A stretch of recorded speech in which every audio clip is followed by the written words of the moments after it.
Namaskaram.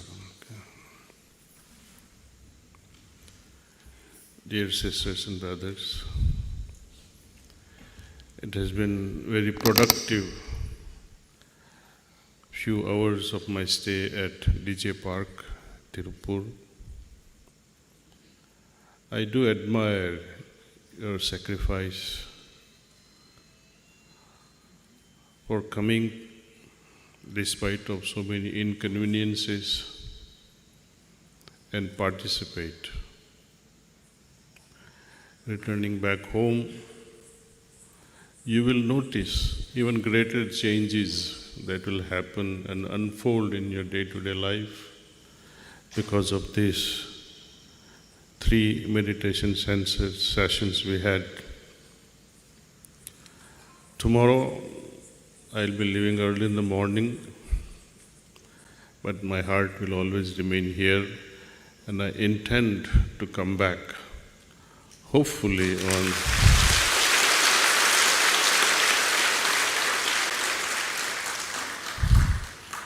11/11.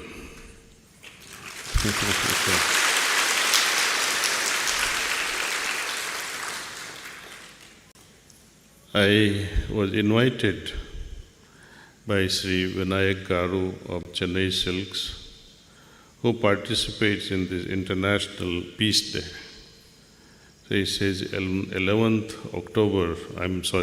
November at 11 in the morning, at 11 minutes later, we will sit and offer prayers for the world peace. Pujya Babuji Maharaj advises one simple thing, and he wrote a letter to United Nations in 1956 or 54. He wrote to United Nations and said, world peace is not possible unless and until individual peace is granted. And who can grant the individual peace? No one but yourself. No one can give you a gift or the blessings of peace in the heart. It's an individual attitude. A person under turbulence of problems in life can remain unshaken, and person without any sort of problems remains stressful and anxious. These are all individual nature. Our path, the Heartfulness Way, it's a gift from the Divine directly, because through this transmission, all those willing participants are able to experience minimum level of peace. And there is no limit to what can happen next as we evolve. In the beginning, while we are in the Pinda Pradesh, before attaining the state of liberation within this life itself, just as restlessness has its contradiction with peace and contentment, just as anger and love coexist, just as courage and fear coexist, just as confusion and clarity coexist, but after attaining state of liberation, there are no contradiction. The peace that we attain after liberation within this lifetime has no contradiction. This is something to be understood well, because the ultimate peace within, before liberation, while we are at Atma Chakra, is very deep, unparalleled. But as we go higher and higher, going beyond the 9th chakra, where humility develops and unfolds, the peace that we attain has no contradiction to it. There is no opposition. So I wish and pray that we may all attain this. There is no other solution. There is no point asking, begging, praying for peace and contentment and liberation. It's in our hands. If you don't deserve it, no God can give you that. No Guru can grant you that if you don't deserve it. So our only job is to make ourselves the deserving individuals.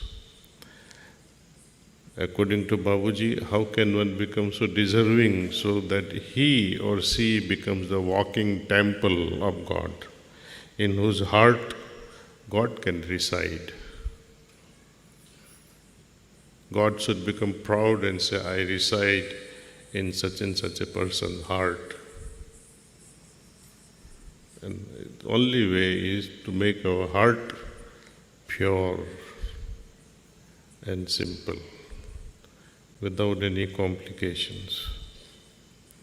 Moment you put a desire in front of God, you have already insulted God.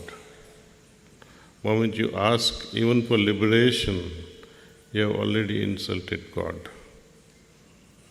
Ask for nothing. Prepare yourself in deserving. And only way one can prepare oneself in this deservation is by becoming more and more of less and less, become purer and simpler. Now I'll change the topic and share something which most people have not understood, this concept which Babuji in the very first chapter of Reality Dawn mentions, the chapter on religion. I think somewhere along there is an aberration or not a perfect translation. It is translated as where religion ends, spirituality begins. Where spirituality ends, reality begins. Where reality ends, bliss begins. And when bliss ends, we don't know where we are heading into. There is nothingness. But there is no ending of anything. There is only transcendence. There is a big difference between ending of anything and transcendence of a thing. It's like moving from one dimension to another dimension. It's like you want to catch a flight from Coimbatore. There are no flights from Tiruppur, so you have to make a road transport from Tiruppur to Coimbatore and then take a flight. The dimension of travel changes. Similarly, in the field of religion, we begin with simple thing, with a simple belief, simple trust, simple faith in God and say, yes, my Lord, you are there. We should not remain satisfied with this belief. Belief has a purpose. If God is there, please, God, help me have your darshan. And this darshan is not visible. Even if God appears in the physical form, we will never be able to recognize. Take, for example, in Mahabharata, Lord Krishna shows the Vishwarup darshan to Arjuna. He can't figure out what is going on. In fact, he becomes very fearful and he says, please return back to that friendlier form. So, physical darshan will never appeal to your heart. Experience can appeal to your heart. Anubhuti, anubhava can appeal to your heart. So we pray to God, my God, I don't even know you. please help me experience your presence. And with that attitude, we meditate with the hope that one day we will experience that. So we move away from the belief-based religious system into spirituality where we expect some experiences. Having experienced some inkling, some essence of divinity in our heart,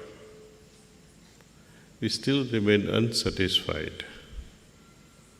Because though knowledge may be great, belief may be great, experiences are better. But experiences are also not everything, though they are better than knowledge and belief. What is lacking with this experience is the process of becoming.